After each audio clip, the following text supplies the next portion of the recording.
Hello, everyone. I'm Simon Preston, and welcome to Reggae Boyz commentary. This is the match preview for Jamaica versus Honduras in the CONCACAF World Cup qualifiers in San Pedro Sula. Let's not kid ourselves. Honduras has been the thorn in our flesh for decades. Decades. Almost a century, you could say, going back to the Central American and Caribbean games in the 1930s. Honduras have always been that thorn in our flesh, always been so difficult with us.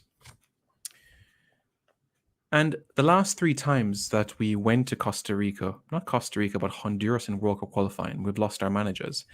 In the 2002 World Cup qualifiers, Clovis de Oliveira was sacked after the 1-0 loss to Honduras in a 1-0 loss in the 2002 cycle. That was in 2001. In the 2010 World Cup qualifying cycle, we lost 2-0 to Honduras, wherein Samoy's lost his job the day after.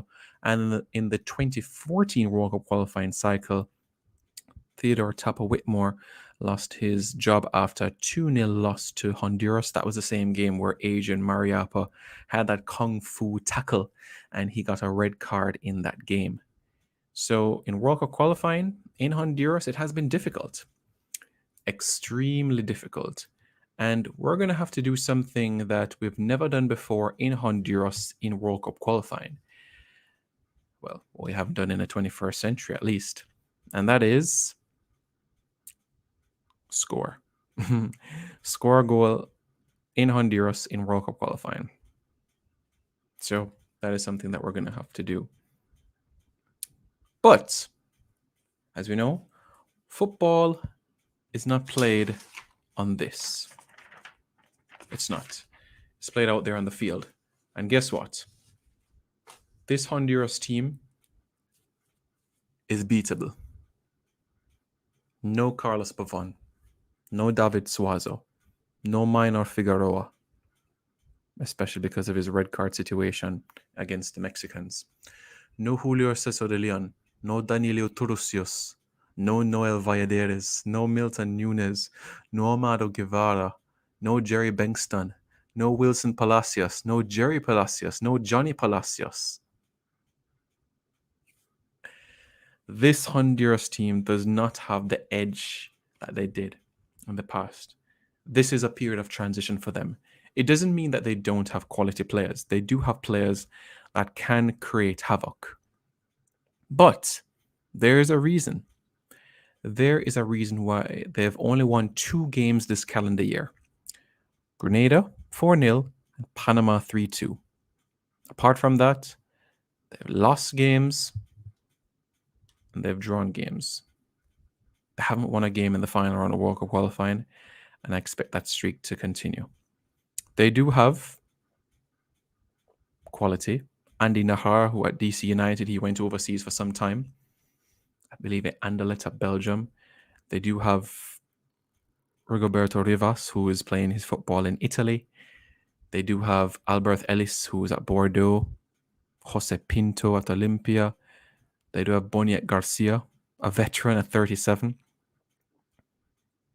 But again, this is not the era of the Roger Espinosa. Anthony Lozano is not there. Jonathan Toro is not there. Roger Rojas is not there. Jerry Bengston is not there. Brian Roches is not there.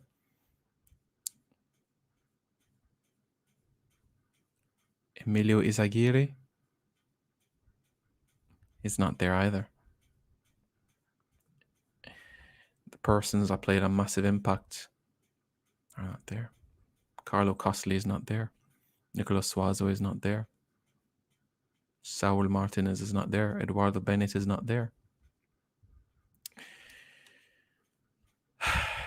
We're unbeaten to Honduras in our last 3 games. 2-2 against Honduras at the National Stadium, which was our last game in the World Cup qualifiers. Beat them 1-0 in a friendly international in 2017. Damian Lowe scored on that occasion. And the last time we played Honduras was at the Gold Cup in 2019.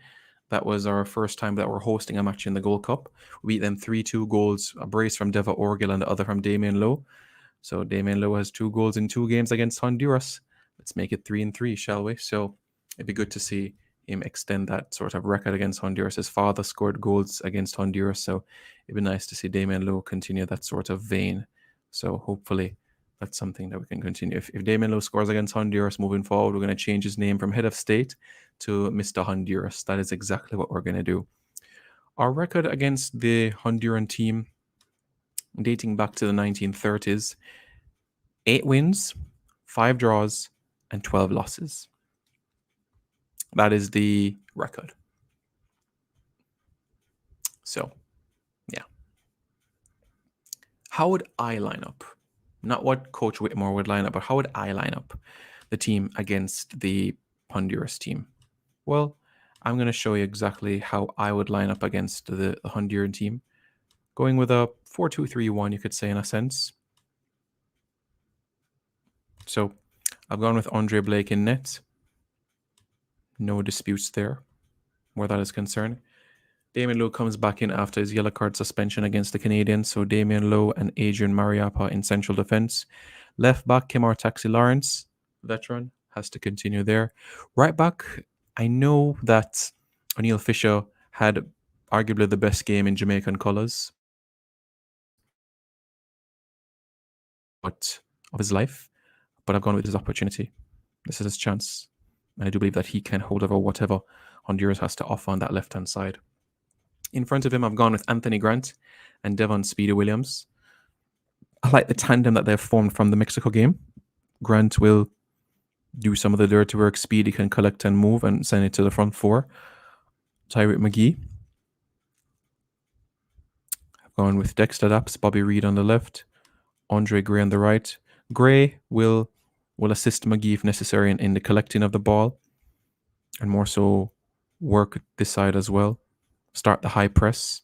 So it may be a situation where we have this when Honduras has the ball in their own half or in their 18.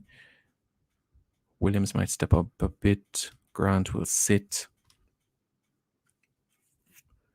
And up front, Shamar Nicholson. I was considering Javon East because he has had some experiences in Honduras, preseason and so on and so forth. So he knows what Honduras is like. But I do expect maybe half an hour for him to play or 20 minutes against the Honduras team. Know the environment, the culture, so on and so forth. Jamal Lowe, as we all know, has returned to England. Kemar Roof is another option as well.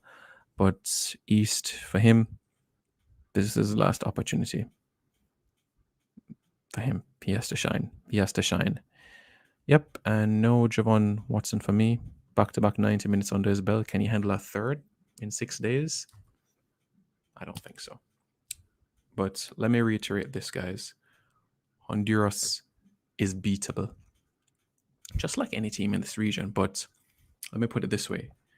There will never, ever, ever be a better time to beat Honduras in Honduras than right now. Because the team that has helped Honduras at youth level to qualify for Youth World Cups, to get to the Olympic Games, some of those players are transitioning into the senior team. Some of them will be making the transition soon, and they're going to be a force again for 2026. So now is the time. Just like when you have an empty net and you have the ball at your feet, all you have to do is tap it in. That's all you need to do. And that is exactly the opportunity that we have against Honduras. I go into this game without any fear at all. I go into this game thinking that anything less than 3 points is 3 points dropped. I genuinely feel that this is a chance worth taking. Let's create some history. Let us be the first Caribbean team since Trinidad and Tobago in 2001 to beat Honduras in Honduras. Stern John did something absolutely brilliant October 2001. So let us go there. Let us go there. Get 3 points. Come back to Jamaica. I know going into the November window, we got El Salvador and the United States to come. We're building something. Something is cooking. Let's do this. And I have full faith and confidence that we can get the 3 points. My prediction, Honduras 1, Jamaica 2. Reggae Boyz fans, let me know your thoughts in the comments below. What is your prediction for the game? Well, let me know. And don't forget to like, share, comment, and subscribe to Reggae Boyz Commentary for more content. Take care, guys. Be safe.